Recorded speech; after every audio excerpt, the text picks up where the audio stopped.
I skip any before sujood sahwi any on the issue of sutra. But what any I will do, I will just continue sujood sahwi. Otherwise, any it will be like hanging. After any finish any sujood sahwi, inshallah, I will return back into the chapter of sutra.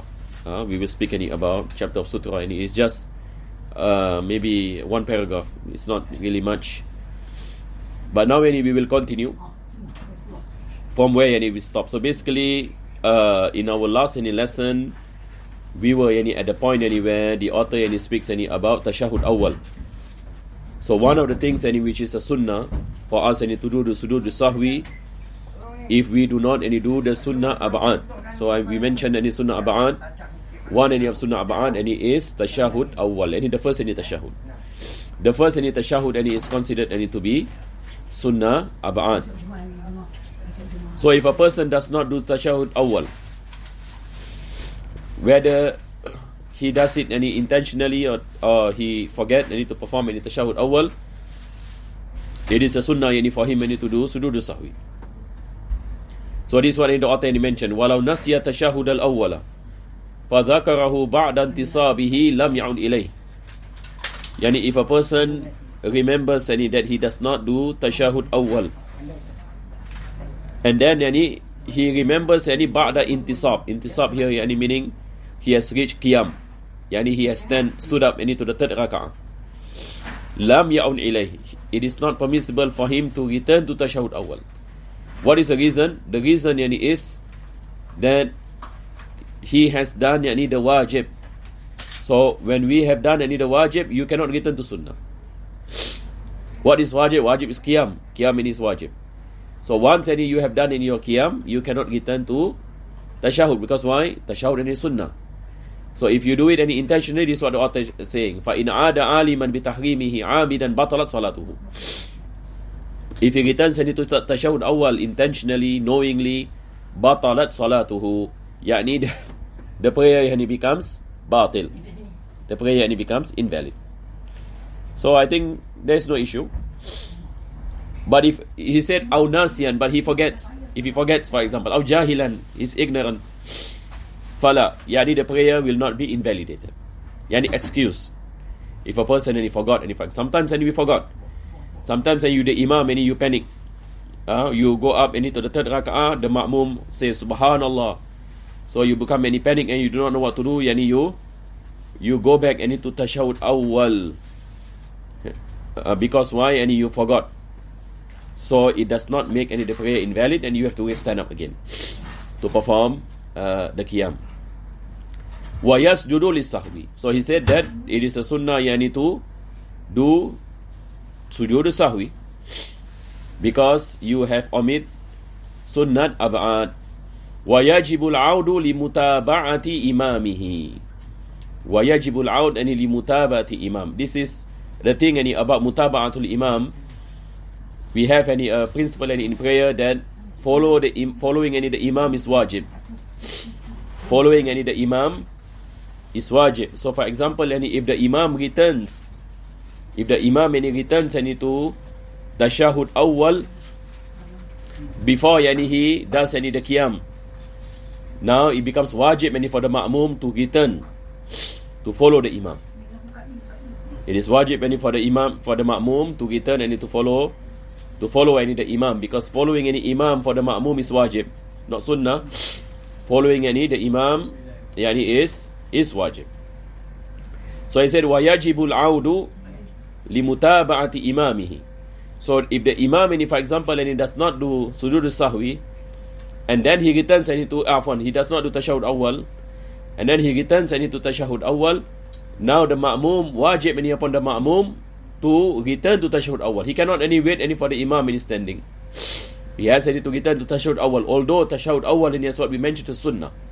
But because any the imam any returns any to tashahud awwal, it is wajib any for him to return to tashahud awwal. Wa in tadhakkara tarka tashahudil awwali qabla intisabihi ada. So before yani he does the intisab, yani because before yani he does any the qiyam, he remembers that he does not do the tashahud awwal. So no problem, yani he can return to tashahud awwal walau tarakahu amidan fa'ada ilayhi batalat. I think all this and I've mentioned in the last lesson. Wallahu alam. Walau tarakahu amidan, if a person purposely doesn't want to do the tashahud awwal, and then after that he wanted to return to tashahud awwal purposely, batalat, the prayer becomes invalidated. The prayer becomes invalidated in kana ila al-qiyam akrab, if he is near to qiyam. But if it is near to sitting, then it does not become invalidated. But if it is near to qiyam and he cannot return back to tashahud awwal, this is in the case if he purposely does not want to perform the tashahud awwal. Walau nasi al-qunut. Now the author is going to speak about al-qunut and qunut and fajr. If a person that forgets to perform dua qunut, فَذَكَرَهُ بَعْدَ وَضْءِ جَبْهَتِهِ, and then when he places the forehead on the ground, meaning he does the sujood, and then he remembers that he does not perform any dua qunut any earlier, lam yarji' ilayh. Now this is the same concept, that he cannot return to qunut. Why he cannot return to qunut? Because he has performed the sujood, and sujood is wajib, and once you perform any wajib and you cannot return to the sunnah, because any dua qunut is sunnah, just like tashahud awwal, sunnah aba'an. Aw qablahu, if he remembers that he does not perform any dua qunut before sujood, before he puts the forehead on the ground, ada, it's permissible for him to return to recite dua qunut. So I hope it is clear, inshallah. Imagine a person, for example, and he forgets to read qunut, and then before he does the sujood, he remembers that he has not performed dua qunut. Taib, can he return to dua qunut? Yes, he can return to dua qunut, because why? He has not performed the sujood yet. No problem. He return ada. This is what the author is saying. Ada wa sajada lisahwi in balagha hadda raki'. Taib, if he returns to dua qunut, now how do we know that whether sujood sahwi is sunnah for him or not sunnah for him? This is where the author mentioned the condition. He said in balagha hadda raki', if the person reach the level of ruku', if the person reach the level of ruku' and above, then it is a sunnah for him to do sujood sahwi. But if he has not reached the level of ruku', and he remembers any dua qunut and he goes back, then he cannot do sujood sahwi. It is not a sunnah for him to do sujood sahwi. So I hope it is clear, inshallah ta'ala. So this is the same concept as a person who does not perform tashahud awwal. If a person does not perform tashahud awwal, also we mentioned, if it is ilal qiyami akrab, then he does sujood sahwi. But if it is near to sitting down, he does not do sujood sahwi. So it depends on where he is when he remembers that he omit tashahud awwal or dua qunut. And then he mentioned athalis. Now we will go on to speak about the third reason where it is a sunnah to do sujood sahwi. So the first thing we spoke about, last lesson we spoke about one of the reasons is if a person does something, if he does it intentionally, it will make the prayer becomes invalid. So if he does it unintentionally, then it's sunnah for him to do sujood sahwi. And then we speak about sunnah aba'an, that when a person does not perform any sunnah aba'an, it is a sunnah for him to do sujood sahwi. We also speak about if a person does rukun qawli not at his place, it is a sunnah for him to do sujood sahwi. Now we will enter into the third condition. So the author mentioned as-salis, iqa'u ruknin fi'liyin ma'at taraddudi fi. A person does a rukun fi'li and he has doubt, shak. He has any doubt. So he will give an example. Inshallah, by these examples, this sentence will become clear. So he said, falau shakka fi ruku'. A person has doubt in his ruku, aw sujud, aw rak'atin ata bihi wasajada lis-sahwi. Now any the situation and is like this.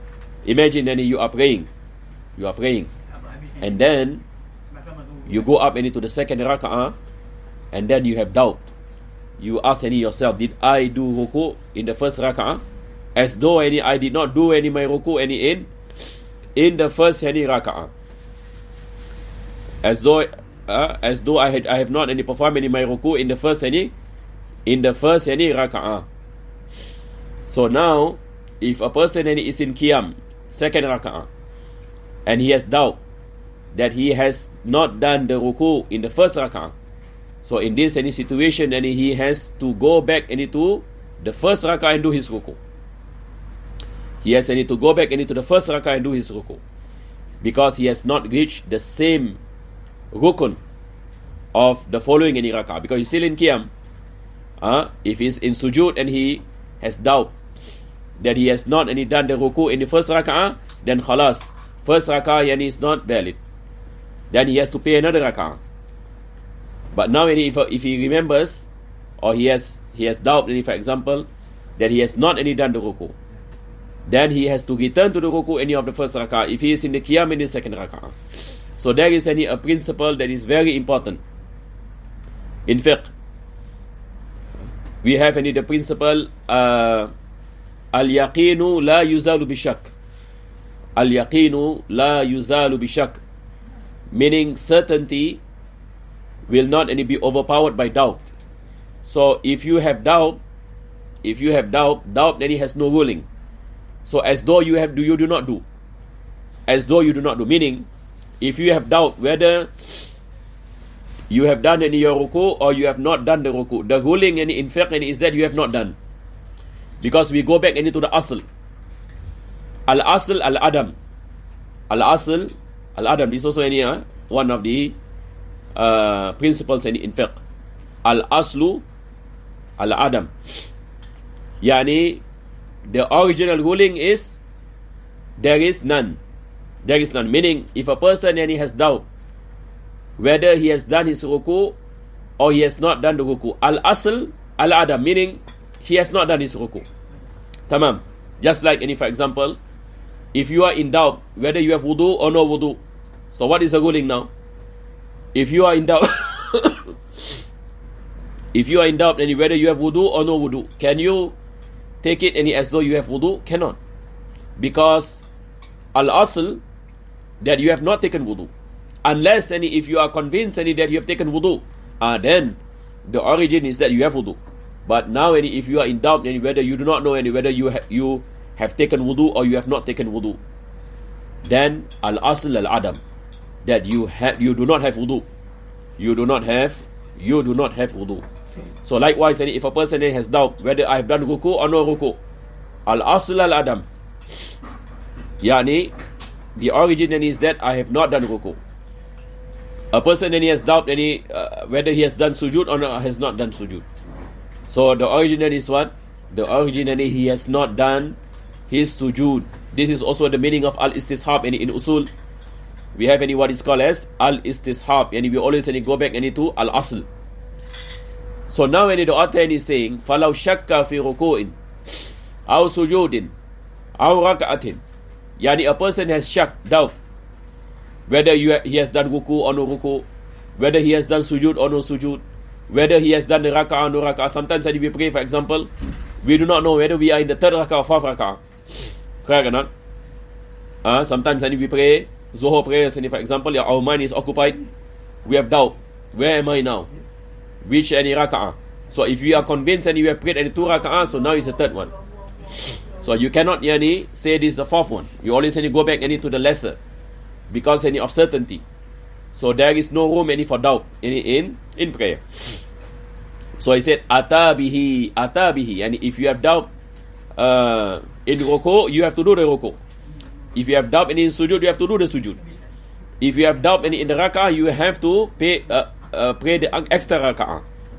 Because al-asl al-adam, because the original ruling is you have not done. That's why you have to do it. And then it depends whether you have reached the same rukun or you have not reached same rukun. So earlier I gave another example, if a person is in the first raka'ah, and then he goes up to the second raka'ah in qiyam, and then he has doubt whether did I do my ruku in the first raka'ah or not. So now I have to go back into ruku. I have to straight away do my ruku, and then I have to do my sujud again. Tamam? But if I remember or I have doubt after ruku, meaning in sujud for example, now I have reached the rukun of ruku and above of the following raka'ah. So now I cannot return to the first raka'ah. I cannot return to the first raka'ah. So if I am in the second raka'ah in ruku and I remember that first raka'ah I did not do my ruku, then what you call it, this is considered to be what you call it, the ruku for the first raka'ah. Because why?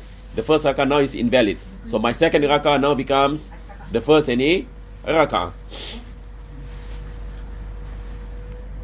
So then the author mentioned wasajada lisahwi. So if that happens and I have rectified the prayer, meaning I've performed the ruku, I performed the sujud, I return back to the ruku, I return back to the sujud, or I omit the first raka'ah. Yani if I have reached, for example, the third raka'ah and I remember first raka'ah I didn't do ruku, for example, so the first raka'ah is now it becomes narun. Yani it is not considered to be valid now. So I have to add one more raka'ah. I have to add one more raka'ah. And wasajada lisahwi. Now it is a sunnah for me to do sujood sahwi. Because why? I have doubt and I have rectified my doubt, and it is a sunnah for me to do sujood sahwi. Why it is sujood sahwi? Because there is a possibility that actually I have done my ruku. Because this doubt, and there is a possibility and I have done. So there is a possibility I have done more than one ruku. I have done an extra ruku. And there is also a possibility that I'm right. Yani I omit that ruku. So there is a shortcoming in prayer. There's a shortcoming in prayer. So sujood sahwi, it is the jabril khalal. Yani it is to rectify. It is to compensate the shortcoming that I perform in prayer. Type, and then the author mentioned wa in zala shakku qabla salam illa idha zala shakku qabla an ya'tiya bima yahtamilu ziyada. Inshallah we will speak about this in the next session. This requires some explanation time of Isha. I think it's going to come. So yeah, I for those I think for those who are following, I think you will have any questions. And this thing about sujood sahwi, in reality, is quite tough to understand certain usually. But I hope these explanations are clear, inshallah ta'ala, and we will continue inshallah next week. We pray that Allah subhanahu wa ta'ala bless all of us inshallah with توفيق. بسم الله الرحمن الرحيم. الحمد لله رب العالمين. اللهم صل وسلم على سيدنا محمد وعلى آل سيدنا محمد. ربنا آتنا في الدنيا حسنة وفي الآخرة حسنة وقنا عذاب النار. وصلى الله على سيدنا محمد وعلى آله وصحبه وسلم. الحمد لله رب العالمين.